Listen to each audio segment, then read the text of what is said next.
tetap bersukacita walau menderita. Refleksi pagi 1837. Walaupun Rasul Paulus berstatus tahanan di Roma, ia tetap menulis surat kepada jemaat Filipi untuk mengajak mereka bersukacita dalam Tuhan. Apakah mengajak jemaat Filipi untuk bersukacita itu sebuah hal yang berat baginya? Mari kita lihat pernyataannya di Filipi 3 ayat 1b. Menuliskan hal ini lagi kepadamu tidaklah berat bagiku dan memberi kepastian kepadamu. Saudara-saudara, di bagian sebelumnya dari surat Filipi ini, beberapa kali Rasul Paulus telah mengajak jemaat Filipi untuk bersukacita seperti yang telah diteladankannya.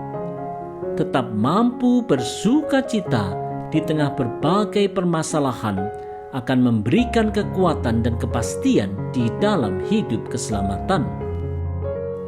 Saudara-saudara, bila seseorang hidup dalam keselamatan yang dari Tuhan, hatinya akan dipenuhi oleh sukacita ilahi, bukan karena situasi dan kondisinya selalu menyenangkan, tetapi karena ia tahu pasti bahwa Tuhan menyertainya senantiasa. Itulah yang terjadi pada diri Paulus dan Silas sewaktu mereka berkunjung ke Filipi pertama kali. Di Kisah Para Rasul 16 ayat 23 sampai 25 diceritakan bagaimana mereka difitnah, ditangkap, didera berkali-kali dan dipasung di penjara. Tetapi di tengah malam mereka tetap bisa berdoa dan bernyanyi dengan sukacita. Penderitaan tidaklah dapat merampas sukacita mereka di dalam Tuhan. Mari kita belajar meneladaninya.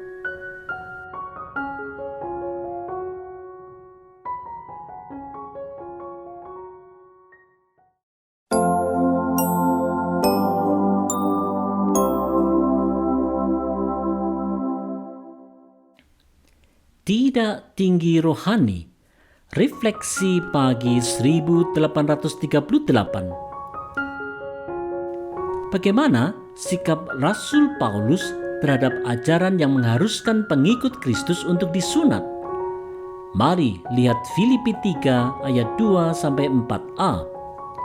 Hati-hatilah terhadap anjing-anjing. Hati-hatilah terhadap pekerja-pekerja yang jahat. Hati-hatilah terhadap penyunat-penyunat yang palsu, karena kitalah orang-orang bersunat yang beribadah oleh Roh Allah dan bermegah dalam Kristus Yesus dan tidak menaruh percaya pada hal-hal lahiriah. Sekalipun aku juga ada alasan untuk menaruh percaya pada hal-hal lahiriah. Saudara-saudara, Rasul Paulus mengingatkan supaya tidak ada yang merasa lebih benar karena telah disunat. Orang percaya haruslah beribadah oleh Roh Allah dalam Yesus Kristus dan bukan percaya pada hal-hal lahiriah. Saudara-saudara, merasa lebih benar karena hal-hal lahiriah bisa saja menyebabkan seseorang menjadi tinggi rohani. Akibatnya, orang percaya menjadi lebih memerhatikan citra diri dan pendapat orang lain dibandingkan ketulusan hati di hadapan Tuhan. Seseorang kemudian sibuk dengan berbagai kegiatan dan ritual yang kelihatannya rohani, padahal hatinya sebenarnya tidak sungguh-sungguh beribadah oleh Roh Allah. Segala kesibukan, ritual, pemakaian simbol-simbol rohani akhirnya justru membawa kepada kemunafikan dan kesombongan rohani. Ini tentulah harus sungguh-sungguh diwaspadai. Karena itu, marilah kita merendahkan hati kita di hadapan Tuhan. Mari kita bermegah hanya dalam Kristus saja.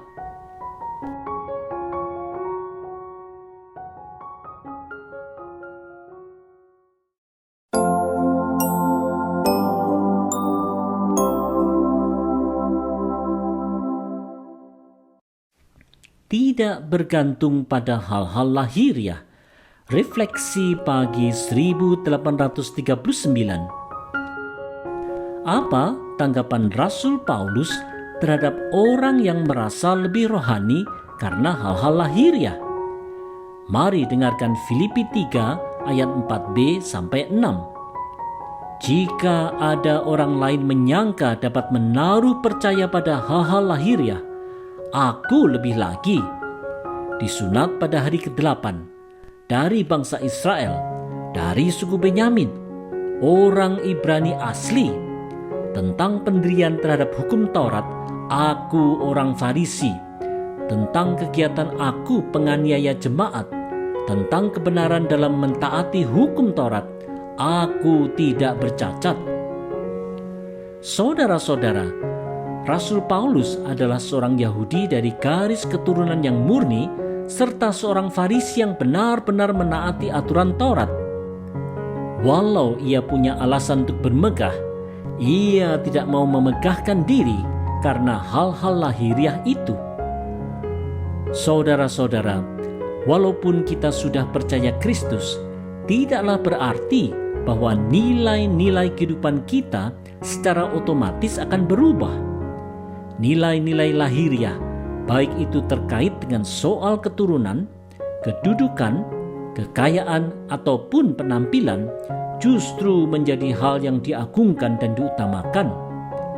Hal-hal lahiriah ini kemudian justru menjadi hal yang diutamakan dan dikejar, termasuk di dalam pelayanan Kristiani. Akibatnya, bukannya kita membawa kemuliaan bagi Kristus, kita malah memancarkan bau busuk dengan segala perselisihan, kedengkian, iri hati, serta sikap buruk lainnya. Karena itu, marilah kita berpegang pada nilai-nilai yang memuliakan Kristus dan tidak lagi bergantung pada hal-hal lahiriah.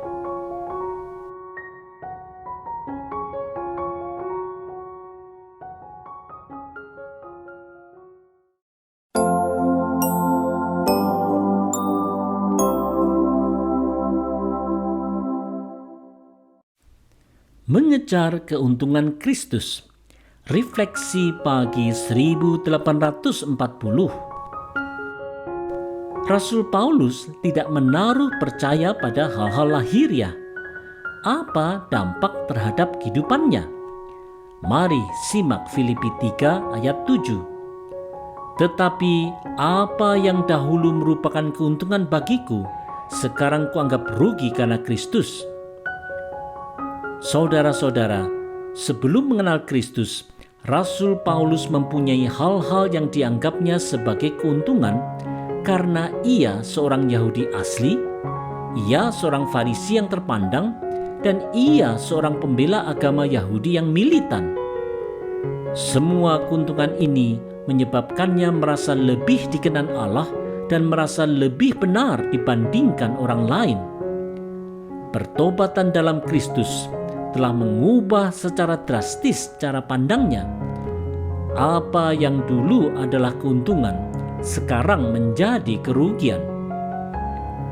Saudara-saudara, cara pandang Rasul Paulus yang lama itu adalah cara pandang orang Farisi pada umumnya, seperti yang diceritakan dalam perumpamaan orang Farisi yang menganggap dirinya benar dan memandang rendah pemungut cukai dan semua orang lain di Lukas 18 ayat 9-14. Sesuai keteladanan Rasul Paulus, pengenalan akan Kristus memang harus membawa perubahan drastis dalam nilai-nilai kehidupan. Oleh sebab itu, marilah kita merenungkan apakah yang kita anggap sebagai keuntungan selama ini adalah memang benar-benar keuntungan di hadapan Allah. Bila keuntungan itu ternyata hanya kesia-siaan saja, marilah kita tinggalkan. Marilah kita mengejar apa yang menjadi keuntungan di mata Allah.